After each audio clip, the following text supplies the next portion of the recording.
2025 నాకేమిచ్చింది? నేనేం నేర్చుకున్నాను? ఒకరోజు మనకు చెడు జరిగింది అని బాధపడతాం. కానీ కొన్ని రోజులకి ఆ చెడే మనకి మంచిగా మారుతుంది. అందరిలాగే నేను కూడా 2025ను ఎన్నో కమిట్మెంట్స్తో స్టార్ట్ చేద్దాం అనుకున్నాను. కానీ నేనొకటి తలిస్తే దేవుడు ఒకటి చేశాడు. దురదృష్టవశాత్తు లాస్ట్ ఇయర్ జాన్ 1నే నా హార్ట్ బీట్ చాలా రేజ్ అయ్యి ఒక 10-15 మినిట్స్ చాలా ఇబ్బంది పడ్డాను. నాకేం జరుగుతుందో నాకే తెలియదు. ఒక్క క్షణం చనిపోతానేమో అనుకున్నాను. 2025 మొదటి రోజునే అంత చేదు అనుభవం చాలా బాధపడ్డాను.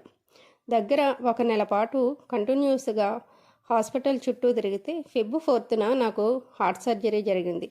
మనసులో ఎన్నో ఆలోచనలు, ఎన్నో భయాలు, జీవితంలో ఎన్నడూ ఎదుర్కోని పరిస్థితులు.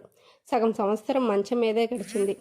ఆ రోజు జరిగిన ఆ చేదు అనుభవం ఆనాడు చెడుగా అనిపించినా ఈనాడు ఎందుకో అదే మంచి అనిపిస్తుంది. లాస్ట్ ఇయర్ న్యూ ఇయర్ రోజున అలా జరిగింది కాబట్టి నాకు సర్జరీ జరిగింది. లేదంటే ఈనాటికి నా హార్ట్ ఆపరేషన్ని పోస్ట్పోన్ చేస్తూ వచ్చేదాన్నేమో.